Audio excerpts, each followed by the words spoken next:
Bertahun-tahun sebelum kemerdekaan, wajah Hindia Belanda ditautkan oleh laut.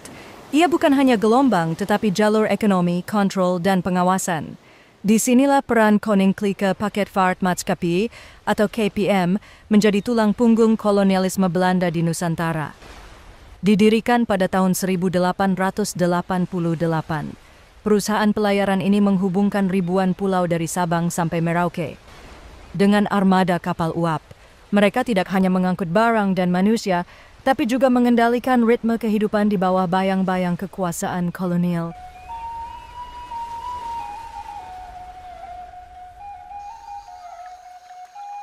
Inilah Palembang, kota tua yang telah berabad-abad hidup berdampingan dengan air. Di tepi Sungai Musi, peradaban berkembang dari arus dan aliran, bukan dari jalan-jalan berbatu. Rumah-rumah panggung berdiri di atas tiang-tiang kayu, menyesuaikan diri dengan naik turunnya muka air. Dari balik jendela sederhana, terdengar suara anak-anak, suara dapur, suara kehidupan yang berpadu dengan riak sungai. Perahu-perahu kecil melintasi air, membawa hasil bumi, dagangan, dan kabar dari seberang.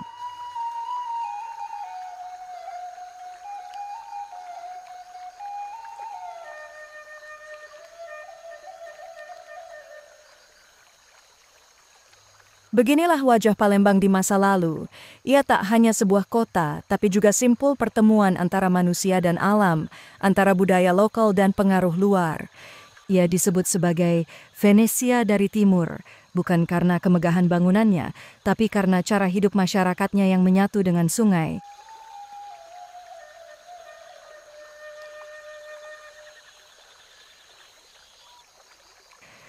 Bagi Hindia Belanda, Palembang bukan hanya titik di peta, ia adalah pelabuhan penting, pusat perniagaan, dan jalur penghubung antar pulau. Kapal-kapal KPM singgah di sini membawa penumpang dan barang menuju Batavia, Padang, atau bahkan jauh ke arah timur.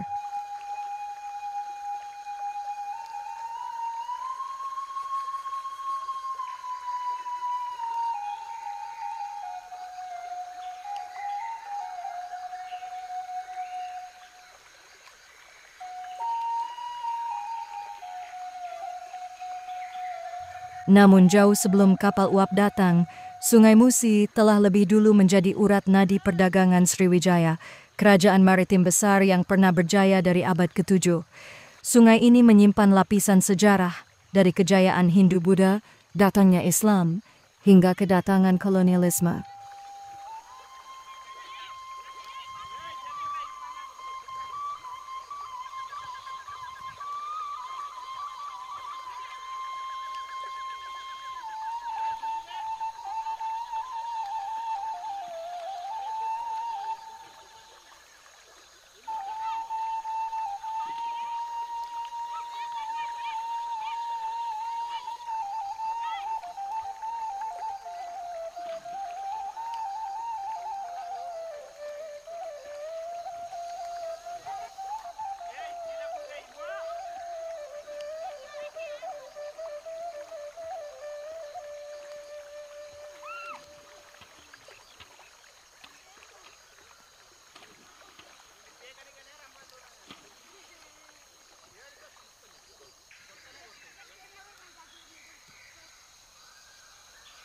Perkebunan kelapa sawit menjadi salah satu pilar utama ekonomi di Hindia Belanda. Lahan-lahan luas dibuka di pesisir timur Sumatera, mulai dari Deli, Asahan, hingga Langkat, untuk ditanami sawit dengan sistem perkebunan skala besar. Tenaga kerja berasal dari berbagai latar belakang, terutama buruh kontrak dari Jawa dan Tiongkok, yang bekerja dalam pengawasan ketat para mandor. Sistem kerja keras dan disiplin tinggi menjadi ciri khas perkebunan ini. Minyak sawit yang dihasilkan dikumpulkan dan diproses di pabrik pengolahan sebelum diangkut dengan kereta ke pelabuhan terdekat. Dari sana, hasil bumi dikirim ke Eropa sebagai bahan baku industri sabun, margarin, dan pelumas mesin. Sementara itu, kekayaan yang dihasilkan tidak banyak dinikmati oleh penduduk Bumi Putra, melainkan mengalir deras ke tangan pemodal kolonial.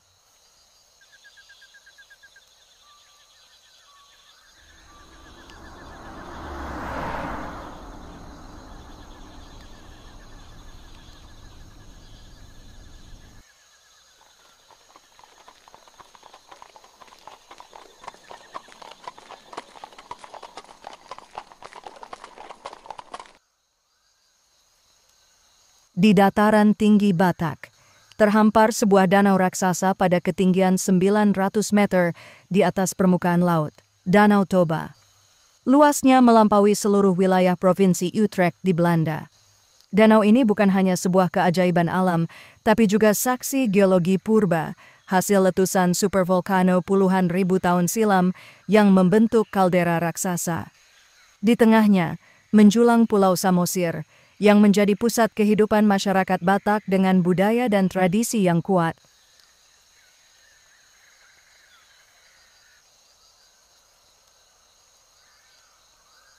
Dari lereng-lereng curam, kampung-kampung kecil terpencar dengan rumah adat beratap runcing yang menjadi ciri khas arsitektur Batak.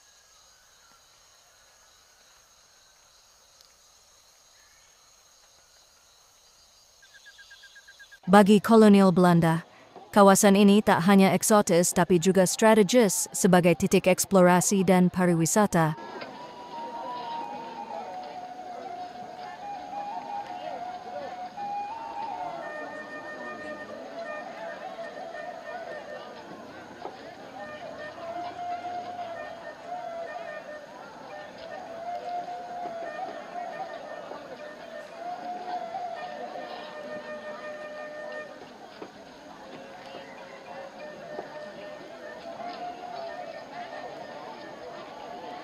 Namun bagi rakyat Batak, Danau Toba adalah tanah leluhur, sumber kehidupan, dan ruang spiritual.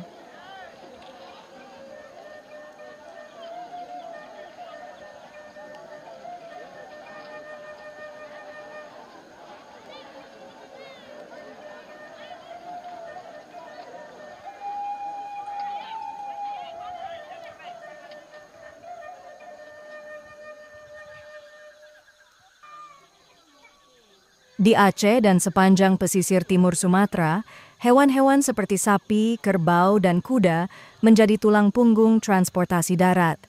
Kerbau digunakan untuk membajak sawah di lahan-lahan basah, sementara kuda sering menjadi penarik pedati yang membawa hasil panen atau barang dagangan. Jalanan tanah, belum beraspal, membuat keandalan hewan lebih diutamakan dibandingkan mesin. Bahkan di wilayah perkebunan, gerobak kayu yang ditarik kerbau menjadi moda logistik utama menuju stasiun atau pelabuhan kecil. Ini bukan sekadar sarana transportasi, tapi bagian dari ritme hidup masyarakat setempat, di mana kekuatan, ketahanan, dan kebiasaan alam lebih diandalkan daripada teknologi modern. Rumah-rumah Batak berdiri kokoh di perbukitan, berkonstruksi kayu besar dengan atap menjulang seperti perahu terbalik. Bentuk arsitektur ini bukan hanya estetika, tapi juga penyesuaian terhadap iklim pegunungan yang dingin dan lembab. Kolong rumah dimanfaatkan untuk menyimpan hasil panen, sekaligus tempat berlindung hewan peliharaan seperti babi, ayam, dan anjing. Hewan-hewan ini bukan sekadar peliharaan, tapi bagian dari ekonomi subsisten masyarakat Batak, serta sering dilibatkan dalam tradisi dan upacara adat. Di setiap rumah, ukiran dan simbol kepercayaan lokal tercermin pada dinding-dindingnya, menandakan hubungan erat antara penghuni, alam, dan leluhur.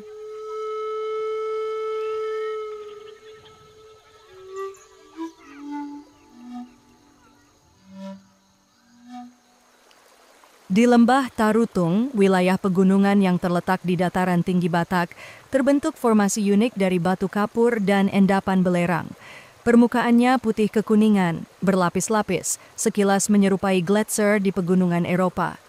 Tarutung bukan hanya kota kecil, tetapi saksi geologis dari dinamika bumi Sumatera, di mana panas dari dalam tanah bertemu dengan kesejukan pegunungan.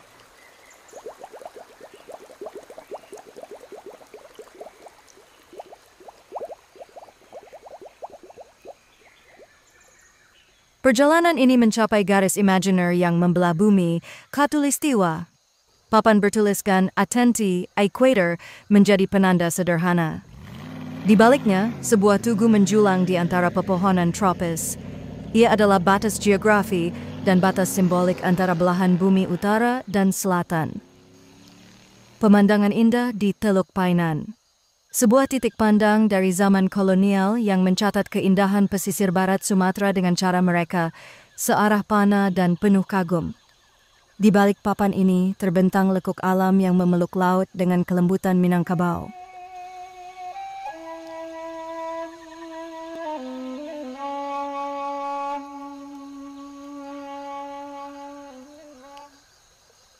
Pantai barat Sumatera membentang dari pesisir Aceh hingga ke Bengkulu.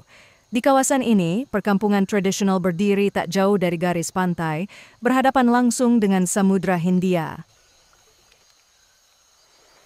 Rumah-rumah beratap gonjong khas Minangkabau tampak menyatu dengan lanskap tropis yang subur.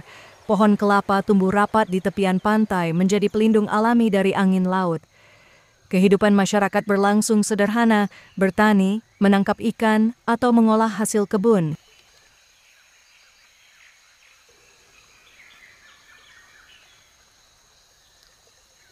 Masyarakat pesisir menjalani kehidupan yang tertata oleh adat dan musyawarah.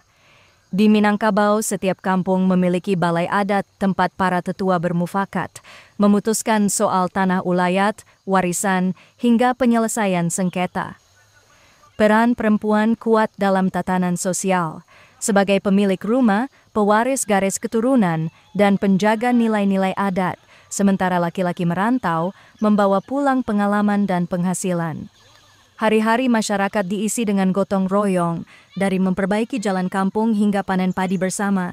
Kegiatan keagamaan dan kenduri adat menjadi pengikat antara keluarga dan tetangga. Motif ukiran di dinding ini mencerminkan kekayaan estetika dan ketelitian tangan pengukir Minangkabau. Terlihat pola pucuak rabuang, kaluak paku, dan garis patah-patah yang mirip itek pulang ka sarang, pola khas yang merayakan keteraturan alam. Warna dasarnya gelap, berpadu kontras dengan cat putih atau kuning pada sisi lengkung, menegaskan dimensi dari setiap ukiran. Setiap lengkung punya perhitungan. Letaknya disusun sejajar, mengikuti garis horizontal rumah. Ini bukan sekadar hiasan, tapi juga penguat struktur papan, mempertegas batas antar bidang. Ukiran seperti ini sering ditemukan di rumah gadang wilayah pesisir barat, seperti di Padang Pariaman atau pesisir selatan, tempat di mana kayu jati dan surian tersedia, dan pengrajin turun-temurun menjaga pakem ukiran adat.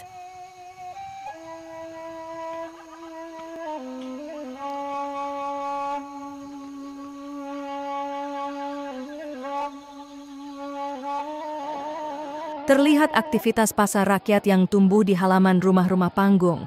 Pasar ini bersifat informal, digelar langsung di tanah lapang, tanpa bangunan permanen. Sebagian besar pedagang adalah perempuan. Mereka menjual hasil pertanian lokal seperti umbi-umbian, cabai, dan buah tropis. Perempuan Minangkabau dikenal sebagai tulang punggung ekonomi rumah tangga. Sistem matrilineal membuat perempuan memegang peran penting, termasuk dalam kegiatan dagang seperti ini. Laki-laki terlihat lebih sedikit, sebagian berdiri atau membantu membawa barang. Aktivitas ini menunjukkan keterhubungan antara produksi pertanian lokal dengan perdagangan kecil di tingkat kampung, yang menjadi bagian penting dari struktur ekonomi masyarakat Minangkabau kala itu. Footage ini menampilkan bentang alam Anai Kloof, nama lama dari salah satu kawasan perbukitan di pedalaman Sumatera Barat. Lokasinya berada di antara jalur lintas pegunungan dari pedalaman Agam ke pesisir barat. Pemandangannya didominasi lembah subur, lereng curam, dan barisan bukit yang dibelah aliran sungai. Kereta uap ini melintasi jalur sempit di kawasan Anai Kloof, salah satu titik dramatis di jalur rel Sumatera Barat era kolonial. Di latar belakang, air terjun deras turun dari lereng Bukit Barisan. Jalur rel ini dibangun oleh Staatspoorwegen ter Sumatera's West Coast dengan teknik rekayasa tinggi untuk menembus medan ekstrem. Lereng curam, tikungan tajam, dan ancaman longsor jadi tantangan harian. Anai Kloof berada tak jauh dari Padang Panjang dan menjadi titik penting antara jalur tambang Ombilin dan pelabuhan Emahaven. Lokasi ini bukan sekadar jalur kereta, tapi bukti dari ambisi kolonial menaklukkan alam demi eksploitasi sumber daya.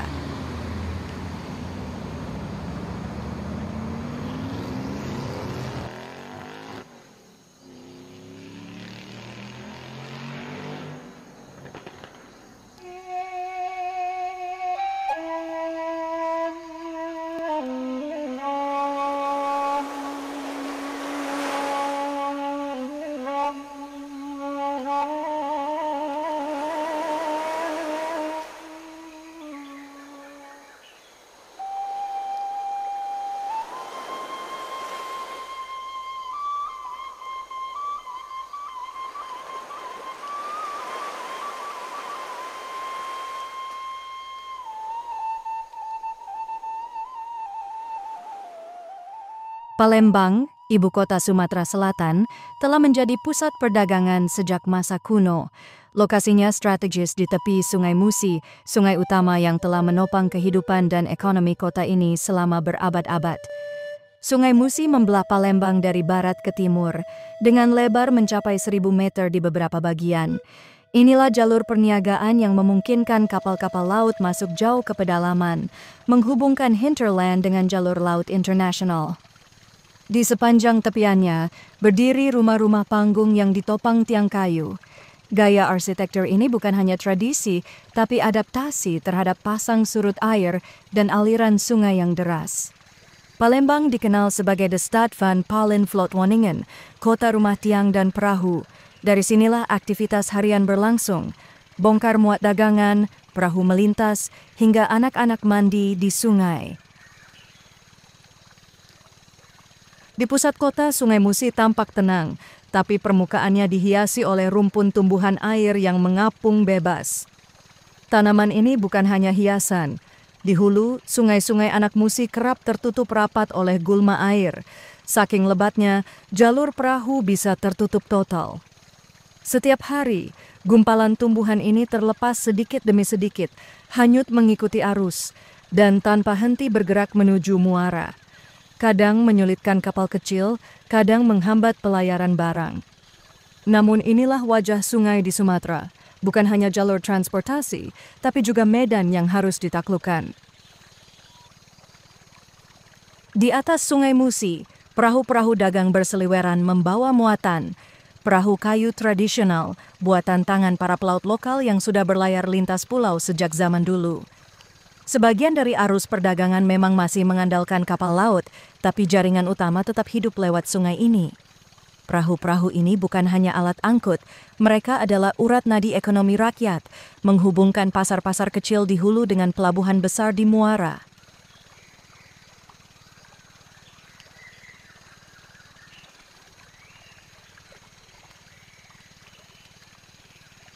Di Pelabuhan Palembang, kapal-kapal uap samudera bersandar di sepanjang Steiger. Dari titik ini, arus keluar masuk penumpang, barang dagangan, minyak bumi, dan batu bara berlangsung setiap hari. Komoditas penting ini datang dari tambang di Muara Enim, Pelaju, hingga Bukit Asam, dan mayoritas dikirim melalui jalur laut. Sejumlah perahu kayu lokal atau prau tampak sibuk melayani kegiatan bongkar muat di sisi kapal besar. Mereka menjadi penghubung vital antara kapal-kapal samudra dan daratan Palembang.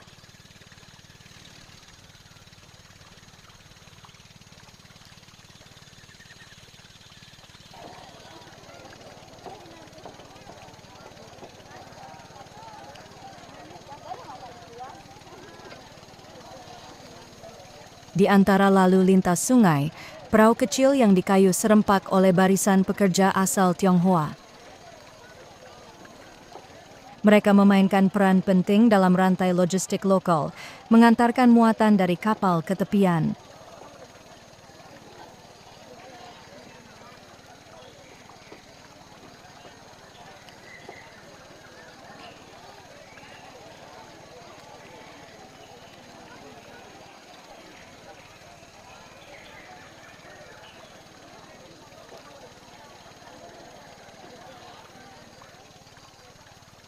Sebuah flotile kapal militer kecil milik Koninklijke Marine atau Angkatan Laut Kerajaan Belanda terlihat berlabuh tenang di tengah Sungai Musi.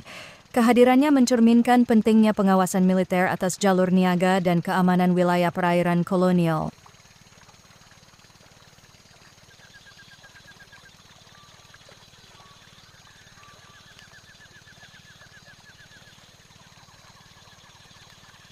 Di tepi Sungai Musi, lalu lintas perahu-perahu kecil tampak padat.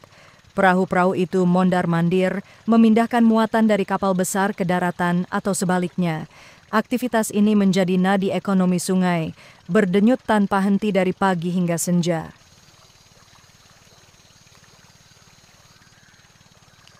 Perahu dagang tradisional dari berbagai penjuru Nusantara tampak berlayar dengan pelan.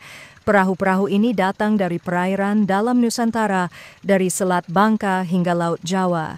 Mereka membawa hasil bumi, kain, rempah, dan kebutuhan pokok untuk diperjualbelikan di pasar-pasar Palembang.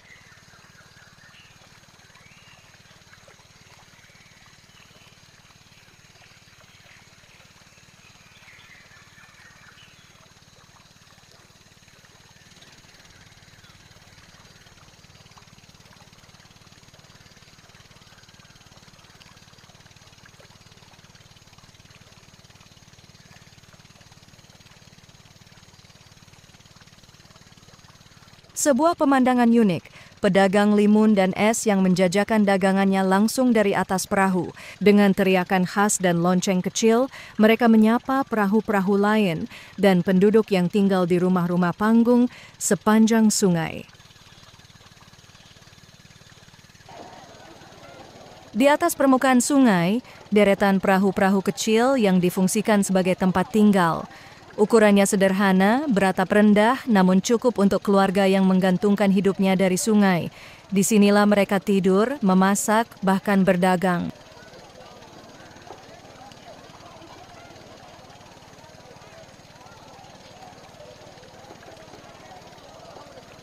Dekat dermaga pasar, perahu-perahu dagang lokal.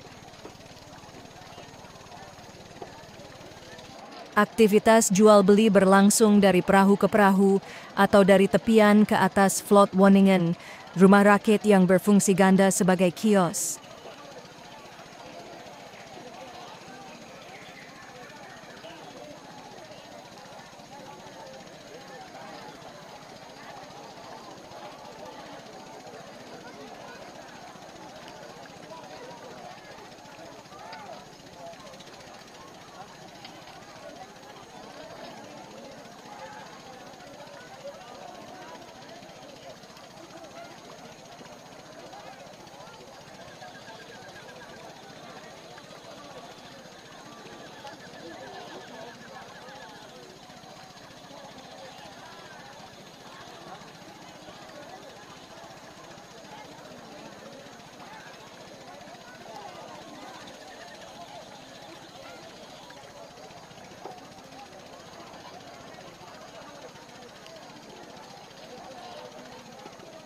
Kapal penggerak roda air untuk daerah hulu yang guna untuk menjangkau wilayah-wilayah hulu sungai yang panjang digunakan kapal jenis Hackwheeler.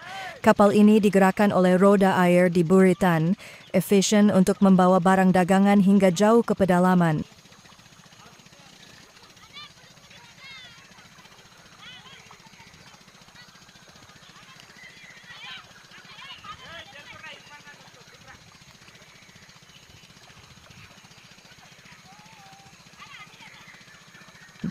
Palembang bukan hanya kota dagang. Di antara rumah panggung dan Vlot Woningen, berdiri tempat ibadah yang menghadap langsung ke sungai. Sungai dan keimanan menyatu dalam keseharian warganya. Sebagian besar penduduk membangun rumah-rumah rakit dan berjejer di tepian sungai. Mereka tidak hanya menjadi tempat tinggal, tetapi juga menjadi identitas lokal, warisan dari generasi ke generasi yang hidup berdampingan dengan air. Perahu-perahu transportasi berukuran kecil terus bergerak dari satu vlot ke vlot lain, mengangkut pembeli, membawa barang, atau sekadar mengantar es dan minuman. Toko-toko dan gudang yang dibangun di atas rakit tak pernah sepi dari kegiatan.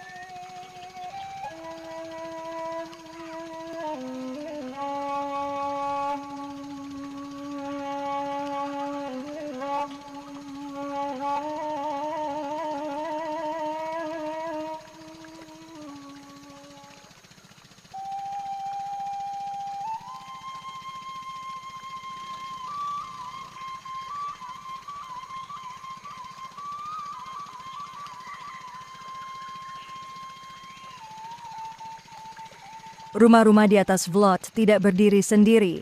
Setiap hunian dihubungkan oleh plankier panjang, jalur kayu yang melintang di atas air, memungkinkan warga berjalan dari satu rumah ke rumah lain tanpa perahu. Ini menciptakan satu ekosistem sosial yang unik. Kampung terapung dengan jalur pejalan kaki di atas permukaan sungai. Komunitas Tionghoa di Palembang juga memanfaatkan model float ini untuk membuka usaha dagang. Toko kelontong, apotek, dan warung makan dibangun langsung di atas rakit. Seorang pedagang tinggal bersama keluarganya di toko terapung miliknya, menjual barang kepada penduduk lokal dan pelaut yang singgah. Tradisi yang tak pernah luntur meski di atas air. Acara syukuran, ulang tahun, atau perayaan keluarga tetap digelar di float.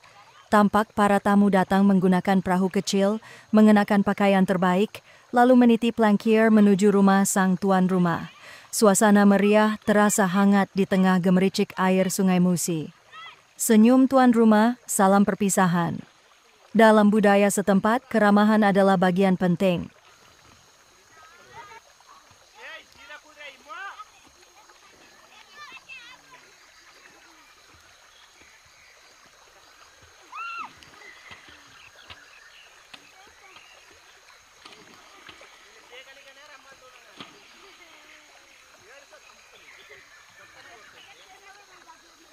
Tuan rumah Tionghoa menyambut para tamunya dengan tangan terbuka, suguhan teh, dan senyum tulus.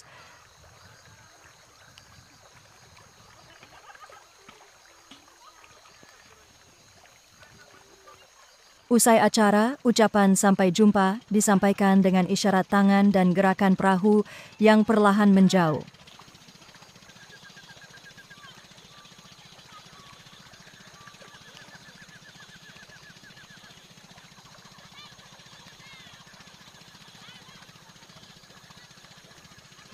Bentangan kampung air sepanjang sungai. Kampung Vlot ini membentang hingga beberapa kilometer sepanjang tepian Sungai Musi. Ia bukan hanya permukiman alternatif, tetapi struktur sosial dan ekonomi yang hidup dan berkembang. Dari hulu hingga hilir, Palembang memperlihatkan wajahnya sebagai kota sungai sejati, tempat air menjadi jalan, halaman rumah, dan ruang pertemuan.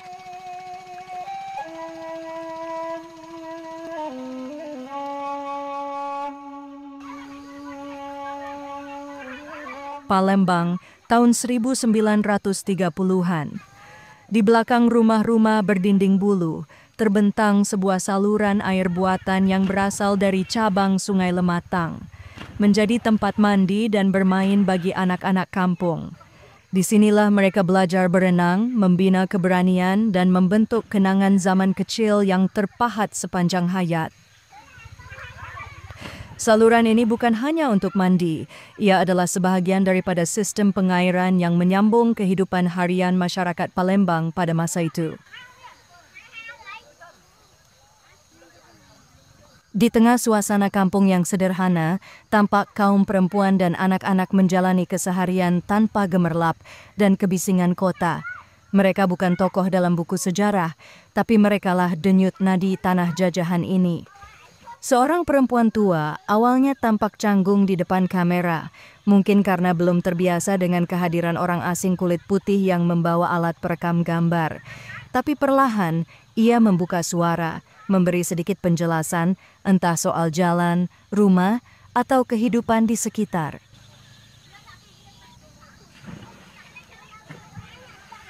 Di balik tatapannya, tersimpan keteguhan generasi yang membesarkan anak cucu di tengah sistem yang tidak memberi mereka suara.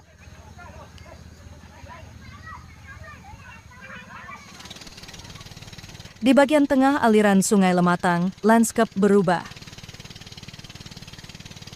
Sungai tak lagi dikelilingi pemukiman, melainkan oleh hutan tropis yang masih perawan. Vegetasi lebat di tepi sungai mencerminkan kekayaan alam Sumatera yang belum tersentuh tangan industri.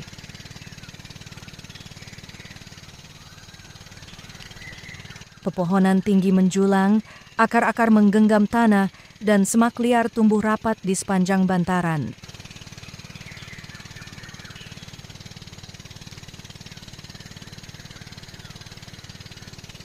Inilah pemandangan alam yang dulu menjadi bagian dari kehidupan suku-suku pedalaman, juga rute penting para pelancong kolonial yang menyusuri sungai untuk mencari peta, peluang, dan kekuasaan.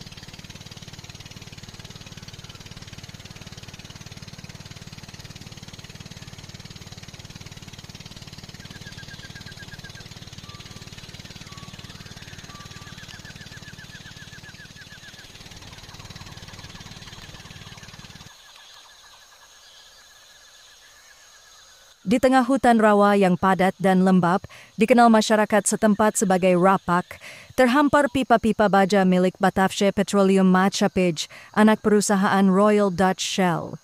Perusahaan ini merupakan salah satu simbol dominasi ekonomi kolonial di Hindia Belanda, khususnya dalam eksploitasi minyak bumi. Pipa-pipa itu bukan sekadar saluran logistik, ia adalah nadi dari industri kolonial yang menyedot sumber daya alam dari tanah ini untuk kepentingan luar negeri. Dari ladang minyak di pedalaman Kalimantan hingga ke pelabuhan ekspor, setiap meter jalur pipa dirancang demi efisiensi pengangkutan, bukan kemakmuran rakyat. Inspeksi dilakukan secara berkala dengan tenaga kerja lokal, pengawasan ketat, dan peralatan buatan Eropa, semuanya untuk menjaga aliran minyak tetap lancar. Tidak ada ruang untuk kerusakan, karena dalam paradigma kolonial, minyak bukan hanya komoditas, ia adalah darah ekonomi kekaisaran. Dan di balik pemandangan pipa yang membelah hutan, ada narasi panjang tentang bagaimana sumber daya kita diproses di atas tanah kita sendiri. Tapi hasil akhirnya, baik keuntungan maupun kemajuan, tidak pernah benar-benar kembali kepada rakyatnya. Rumah-rumah panggung berdiri rapat di atas tiang kayu, berjajar di tepian air. Bukan sekadar tempat tinggal, tiap pekarangan menyatu membentuk lanskap yang menyerupai kebun buah alami. Pohon kelapa dan aneka tanaman tropis tumbuh menyebar tanpa pola kaku. Ini bukan taman buatan, melainkan hasil kebijaksanaan lokal yang memahami alam. Anak-anak lelaki dengan kain sarung dan peci kecil berjalan menuju langgar. Bangunan sederhana ini bukan sekadar tempat ibadah, tapi juga sekolah. Disinilah mereka belajar dasar-dasar ajaran Islam, membaca Al-Quran, dan mengenal nilai-nilai yang membentuk watak masyarakat. Sungai, rumah panggung, kebun buah, dan langgar. Semua ini bukan hanya potret kehidupan sehari-hari, tapi juga simbol dari tatanan sosial yang berakar kuat di bumi Sumatera Selatan. Di tengah kolonialisme yang menggenggam ekonomi, masyarakat tetap merawat warisan budaya dan iman dengan cara mereka sendiri. Di banyak kampung tradisional, batas wilayah tak hanya ditentukan secara sosial, tetapi juga secara fisik dengan pagar bambu atau kayu sebagai penanda tegas ruang hidup komunitas. Itulah Campo Engrande, halaman utama yang menjadi pusat aktivitas warga, sekaligus simbol keteraturan dalam tata ruang desa. Tak jauh dari situ, berdiri langgar, surau kecil yang juga berfungsi sebagai sekolah dasar agama. Disinilah anak-anak kampung mulai mengenal huruf Arab, membaca ayat demi ayat Al-Quran dengan suara pelan dan penuh ketekunan. Sebuah pendidikan sederhana yang membentuk karakter dan akhlak sejak usia dini. Dan di tepi sungai berdiri rumah-rumah panggung yang berjajar rapi, bagian dari kampung yang tumbuh mengikuti aliran air. Sungai bukan sekadar sumber kehidupan, tapi juga jalur transportasi utama. Disinilah kampung dan alam saling menyatu, membentuk ekosistem tradisional yang terjaga selama berabad-abad.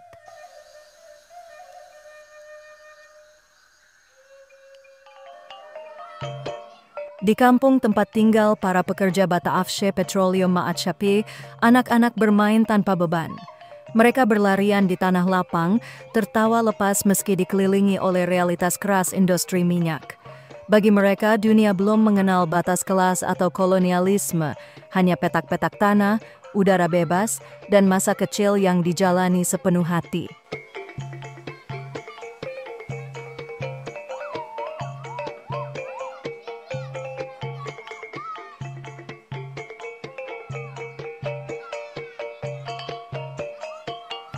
Di sisi lain kampung, para perempuan menumbuk padi dengan ritme yang sudah diwariskan turun-temurun.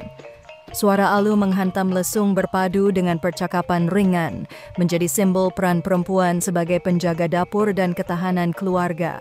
Dalam kesederhanaannya, proses ini adalah bentuk kemandirian lokal sebelum beras menjadi komoditas industri. Bila hari dah mula terik, budak-budak kampung terus terjun ke sungai atau lopa air kat belakang rumah. Tak payah sabun wangi, tak ada kolam fancy. Cuma badan kecil yang bebas main air, siram kepala sambil gelak kuat-kuat.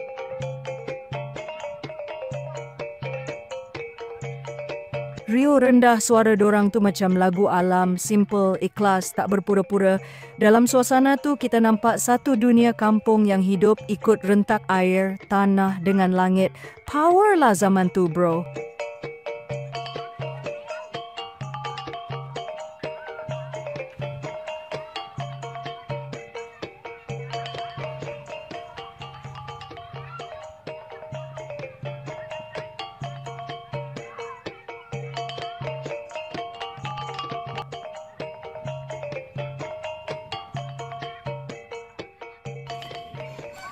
Perkutut adalah simbol harapan dan keberuntungan dalam tradisi masyarakat Melayu. Ia dirawat dengan penuh perhatian, dimandikan tiap pagi dan ditempatkan di tempat tinggi, di ujung batang bambu atau di dahan pohon besar, agar suaranya menjangkau seluruh penjuru kampung. Bagi sang pemilik, suara merdu perkutut bukan hiburan semata, tapi penanda ketenangan, rezeki dan keseimbangan hidup. Keakraban antara manusia dan burung ini mencerminkan bagaimana alam bukan dimiliki, tapi dihormati.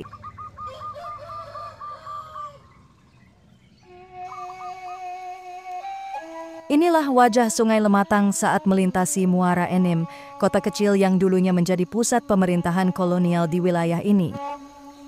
Aliran sungainya tenang, tapi mengalirkan sejarah panjang tentang perdagangan, pemukiman, hingga perluasan kuasa. Di tepiannya, berdiri bangunan-bangunan bergaya Belanda berdampingan dengan rumah panggung penduduk lokal.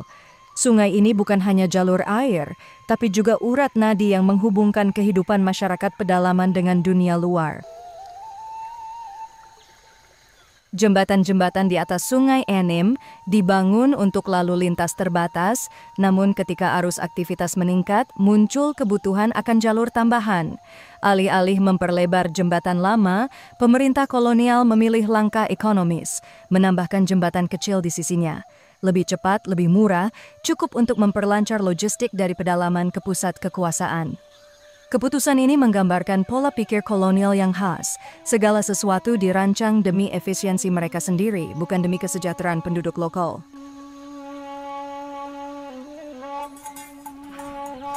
Kerbau dan pedati kayu menjadi bagian tak terpisahkan dari lanskap pedesaan kolonial.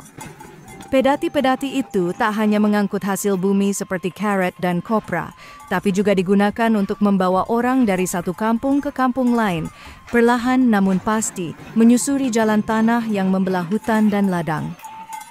Bukan saja alat angkut, pedati dan kerbau ni macam simbol gaya hidup yang serba sederhana tapi kuat.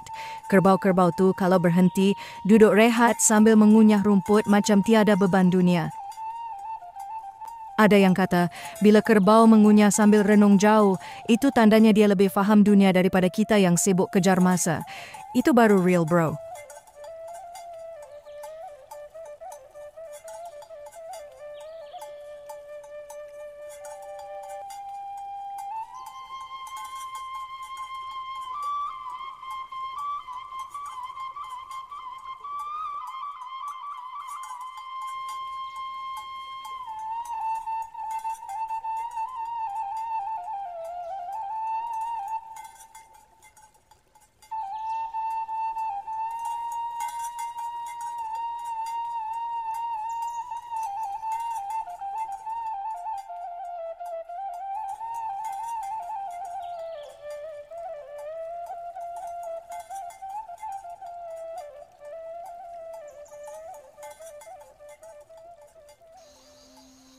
Dari Muara Enim, terbentang panorama pegunungan barisan, rangkaian perbukitan yang membentang bagaikan tulang belakang Pulau Sumatera. Hutan lebat dan kekayaan mineral yang lama jadi incaran kekuasaan luar.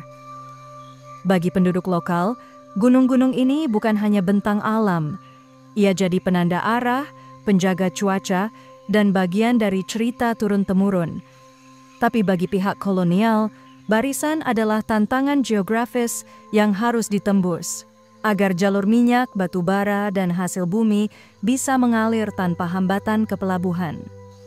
Pemandangan yang menenangkan ini, dalam diamnya, menyimpan kisah pergulatan antara alam yang agung dan kepentingan industri yang rakus.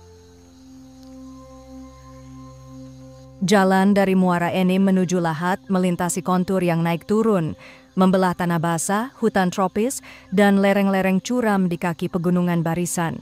Di beberapa titik, jalan diperkeras secara sementara menggunakan lapisan kayu gelondongan atau knupelag sebagai penahan lumpur dan genangan. Medan menantang seperti tanjakan tajam atau turunan licin bukan hal yang asing. Kendaraan yang lewat harus hati-hati, apalagi saat musim hujan. Bagi pemerintah kolonial, jalur ini vital sebagai urat nadi pengangkutan hasil tambang dan komoditas menuju pusat distribusi. Dan saat jalan mendaki, terbuka panorama menawan, gugusan perbukitan di kaki pegunungan Barisan yang seolah mengantar setiap perjalanan dengan pemandangan alam yang megah, sunyi, hijau, dan penuh potensi yang terus dikuras. Dalam perjalanan menuju Muara Enim, rombongan kolonial singgah di Kampung Lembak. Di sini ada satu tradisi penyambutan yang khas bagi tamu-tamu penting, tarian dari para gadis kampung.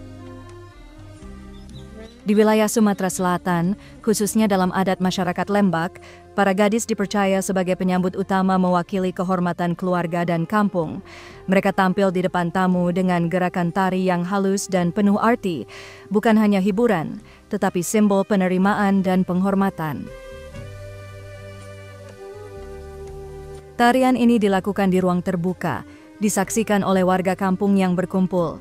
Setiap tarian memiliki arti tersendiri, mulai dari lambang kesuburan, keramah tamahan, hingga pengharapan akan kedamaian. Musik pengiringnya dimainkan oleh kelompok perempuan, dengan alat musik sederhana seperti rebana dan harmonika, yang saat itu mulai dikenal luas.